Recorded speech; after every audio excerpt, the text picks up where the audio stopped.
سڵاتان لێبێت و ئەم کاتتان باش بینەرانی خۆشەویستی تەلەڤیزیۆنی کۆمەڵە بە یارمەتی هاوڕێیانی هاوکارم لەگەڵتانم بۆ پێشکەشکردنی گەشتی هەواڵەکانی ڕۆژی چوارشەممە. سەرەتا سەردێڕی چەند هەواڵ. پەرەسەندنی خۆکوژی و توندوتیژی کۆمەڵایەتی لە کرماشان، سووتانی دارستان و لەوەرگەکانی ناوچەی گەمی لە پاوە، دۆخی خراپی پەنابەران لە کەمپی مەخمور، دەست بەسەرکردنی چالاکێکی سیاسی کورد لە ئاڵمان، ناڕەزایەتی دەرمانسازەکانی ئێران لە ئاست سیاسەتە هەڵەکانی ڕژیم، لە سێدارەدانی 5 بەندکراو لە چەند زیندانی ئێران و کۆبوونەوەی ئێرانیانی ئاڵمان دژ بە سزای سێدارە.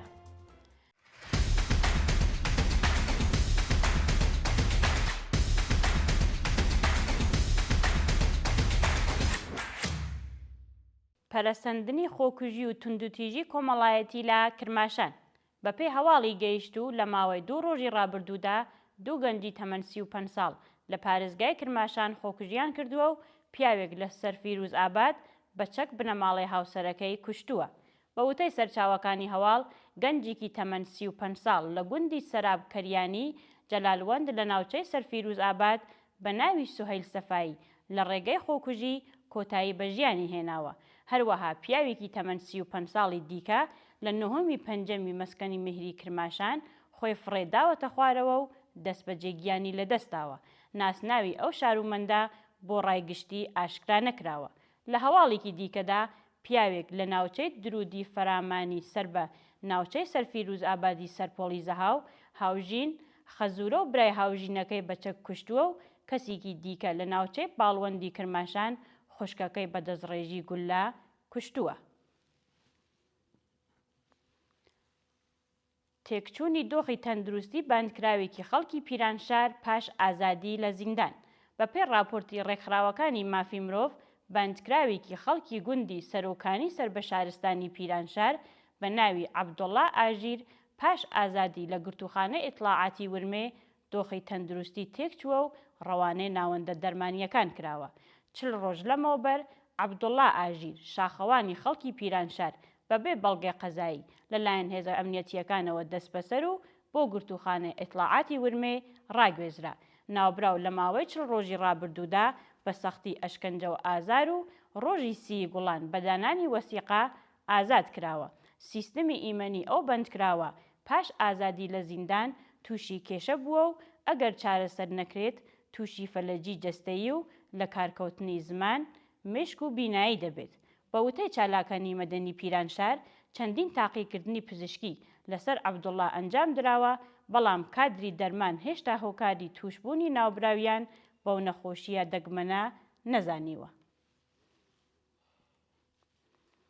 سووتانی دارستانەکان و لەوەرگەکانی ناوچەی گەمی لە پاوە.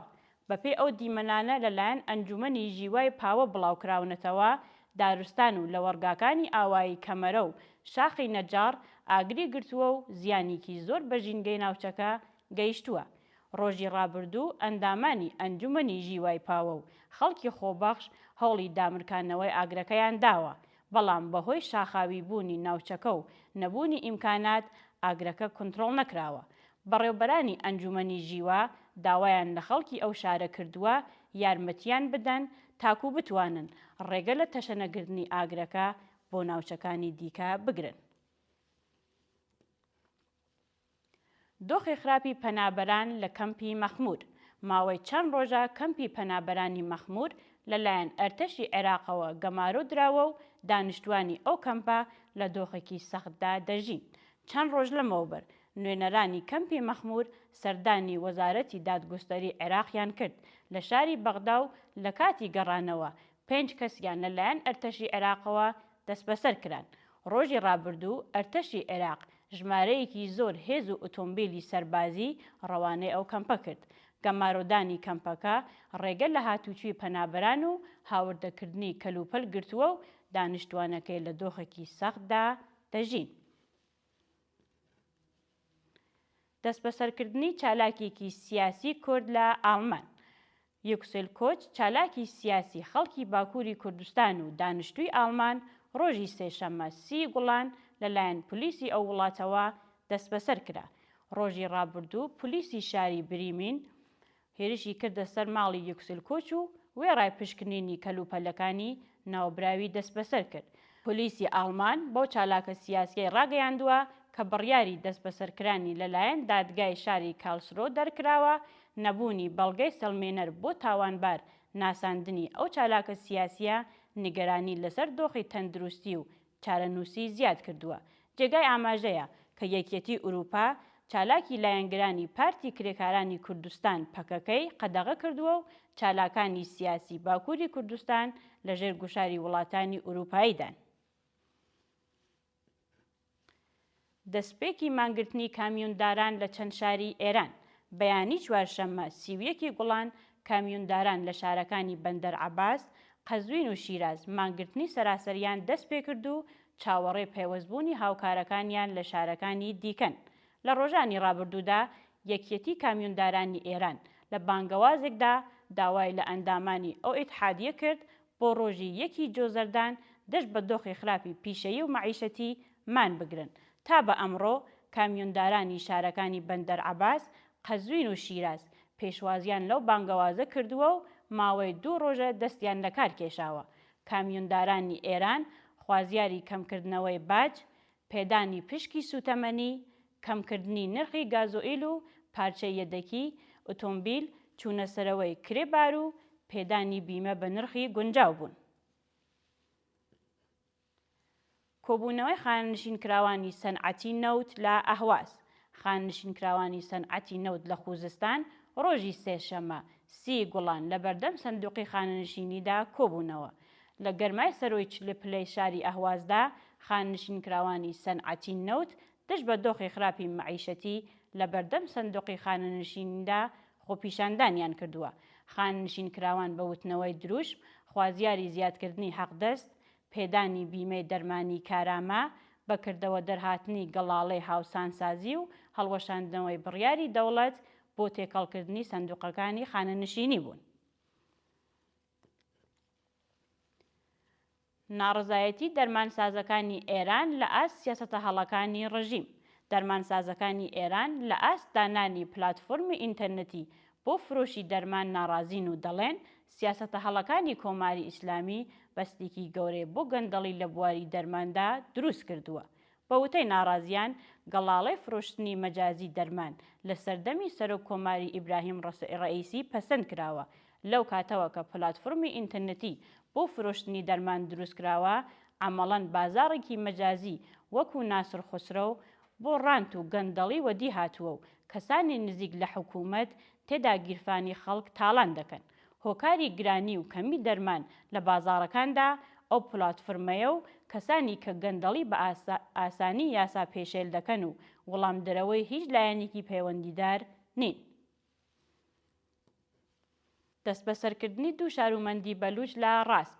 ڕۆژی سێشەممە 30 گوڵان 2 گەنجی بەلوچ بە ناوەکانی فەرید ڕەقە و ڕێزوان تەراس تەمەن 17 ساڵ لەلایەن هێزەکانی حکوومەتەوە لە شارستانی ڕاست دەست بەسەر کرا.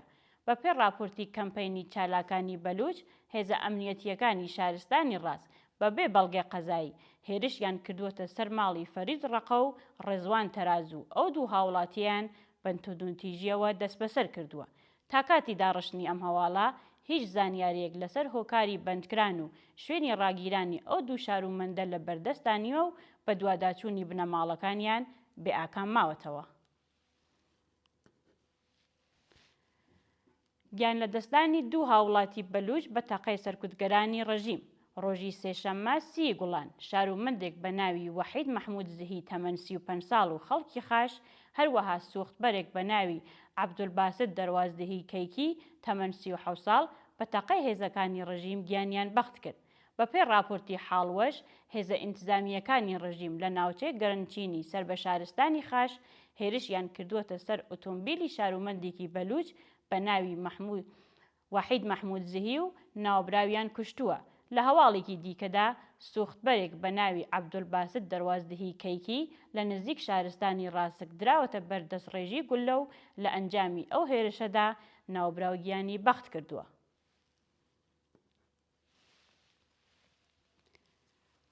بانگهێشتی مەعسوومە سولەیمانی بۆ دادگای ئینقلابی خورڕەم ئاباد. معسومە سولەیمانی پاڵەوانی زۆرانبازی ژنان و چالاکی مەدەنی خەڵکی خۆڕەم ئاباد لەلایەن دادسەرای گشتی و ئینقلابی ئەو شارە بۆ جاری دووهەم بانگهێشت کرا. معسومە سولەیمانی براوەی مداڵیای جیهانی و دایکی منداڵێکە، بەڵام بۆ دووهەمین جار لەلایەن لەقی هەشتی دادگای ئینقلابی خۆڕەم ئاباد بە تۆمەتی هاندانی خەڵک بۆ تووڕدانی حجابی ئیجباری و تەبلیغ دژی نیزام بانگهێشت کراوە. شایانی باسە کە پێشتریش ئەو چالاکە مەدەنیە بە بیانووی تووڕدانی حجابی ئیجباری لە شوێنە گەشتیەکان بانگهێشت و هەڕەشەی لێکرابوو.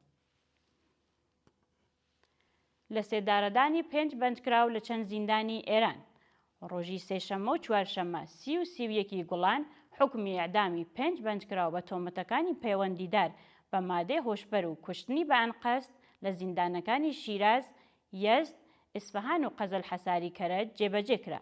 بەپێی راپۆرتی کانونی مافی مرۆڤی ئێران 4 بەندکراو بە ناوەکانی عەلیڕەزا زارەعی، مۆشتەبا مەنسووری، جابر شاهکەرەمزهی و عەلیم بەراهوویی بە تۆمەتی پەیوەندیدار بە مادەی هۆشبەر لە زیندانەکانی شیراز، یەزد، ئیسفەهان و قەزل حەسار لە سێدارە دراون.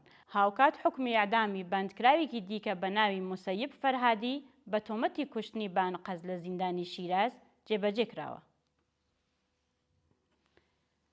دوایین هەواڵمان سەبارەتە بە کۆبوونەوەی ئێرانیانی ئاڵمان دژ بە سزای سێدارە. ڕۆژی سێشەممە 30 گوڵان کۆمەڵک لە ئێرانیانی ئازادیخوازی ئاڵمان دژ بە ئەعدامی بەندکراوان لەلایەن کۆماری ئیسلامی لە شاری کۆڵن خۆپیشاندانیان کرد.